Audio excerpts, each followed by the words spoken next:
Véronique Biefnou nous a rejoint, la grande famille des chroniqueurs de 50 degrés Nord.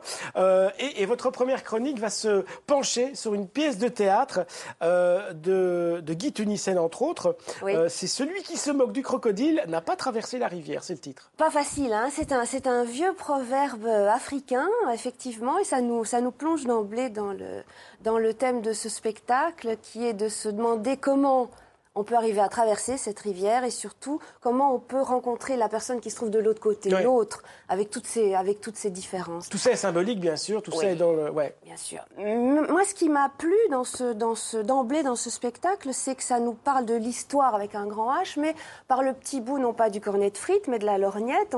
On envisage d'abord ce qui se passe au niveau individuel des deux personnages qui sont présents sur le plateau, et puis on élargit ça à pas mal de grands événements qui ont traversé les 40 années qui viennent de s'écouler. Alors, on a quelques images, on a un teaser de cette pièce, donc Celui qui se moque du crocodile n'a pas traversé la rivière. J'ai oublié de citer quelqu'un, il y a Guy Tunissen bien sûr, il y a aussi François Ebouélé. On regarde quelques images.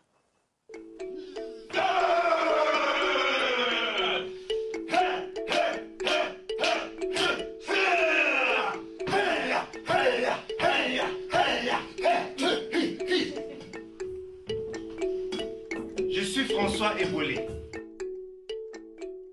Je suis le fils de Kwel Mongo et de Sebe Sarah.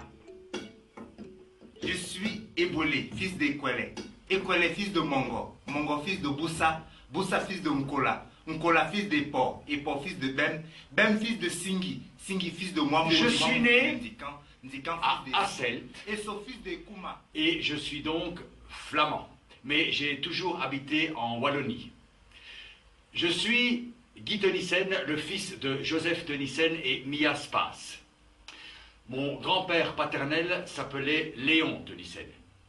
Lui-même était le fils de Joseph Tunissen. Lui-même le fils de Léon Tunissen. Voilà, François Ebouélé et Guy Tunissen, c'est une production de la Maison Éphémère. Et c'est une compagnie qui est très attentive aux relations Nord-Sud. Ah oui, oui. C'est une compagnie qui est basée en Brabant wallon, mais qui, depuis une douzaine d'années, a comme ça établi pas mal de coproductions, essentiellement avec le Cameroun et le Burkina Faso. François Ebouélé, qui joue là avec Guy, vient d'ailleurs du Cameroun et a lui-même aussi une compagnie au Cameroun. Ils se sont rencontrés à cette occasion-là, et une amitié est née. Et la question donc qui est au centre de ce spectacle-ci, qui est mis en scène par Brigitte Bayeux, qui est l'autre membre de la compagnie, Pilier, la maison la compagnie. Pilier, oui, la maison éphémère. La question est de se dire, est-ce qu'il y a à l'heure actuelle un dialogue possible entre le Nord et le Sud, et est-ce qu'il y a une amitié possible entre un Noir et un Blanc, surtout entre un Africain et un Européen? Est-ce que c'est pas un peu leur histoire qu'ils racontent aussi? Parce évidemment. que, comme on le voit, il y en a un qui s'appelle François, l'autre qui s'appelle Alors, Guy il faut Tunissen une qui chose raconte ça. Voilà, il faut une chose qui est échangent assez leur rare, rôle. assez rare en théâtre, c'est qu'ils se mettent pas, ils se protègent pas derrière le masque du personnage. Ouais. C'est complètement autobiographique, c'est revendiqué comme tel. D'ailleurs, voilà, on l'a vu, ils écrivent leur nom, leur lieu, leur date de naissance, mais sur le torse de l'autre.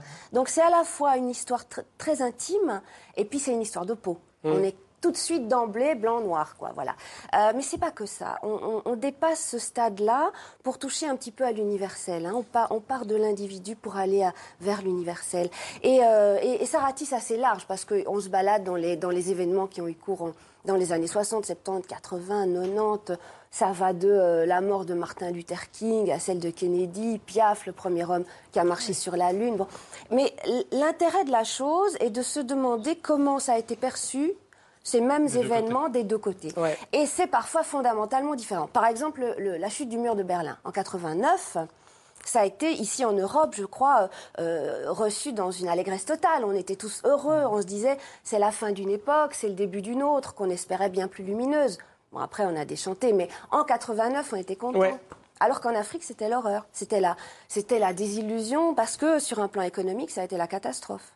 Et on retombe sur la petite histoire, parce que le papa de François Ebouélé, qui est donc le deuxième comédien, était un petit cultivateur de café. Et il a été ruiné du jour au lendemain. Est-ce que cette petite et grande histoire, vécue de manière différente de part et d'autre, comme vous l'avez dit, ça pose question, est-ce qu'ils amènent un élément de réponse? Est-ce que leur expérience de François et de Guy amène des réponses aux spectateurs sur ces relations Nord-Sud. Ils n'ont pas cette prétention, j'ai envie de dire. Ouais. C'est un spectacle qui est plein d'humour, qui est agréable à regarder, ça bouge, ça change, ça rit, il y a de la musique. On l'a vu, la Indépendance Cha-Cha, Ouais, il y a ouais. des petites musiques un peu nostalgiques dans les ambiances plus nocturnes avec la sensula, le piano à doigts africain. C'est très joli.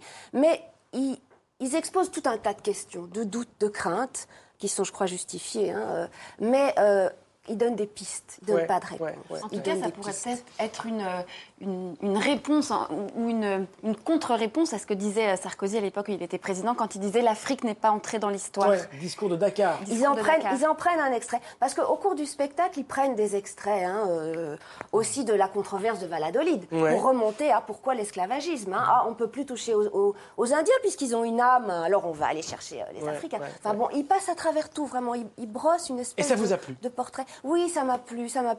Et le message, parce qu'ils y vont, quoi. Ils sont dans l'humain, dans l'intime. Ils vont jusqu'à parler de la mort de leur père, tous les deux. Bon, c'est touchant. Et c'est sincère, je crois. Oui. Celui qui se moque du crocodile n'a pas traversé la rivière, va traverser la rivière. Allez rencontrer ces deux comédiens, François Ebouélé et puis Guy Tenissen. C'est jusqu'au 6 octobre à la Samaritaine.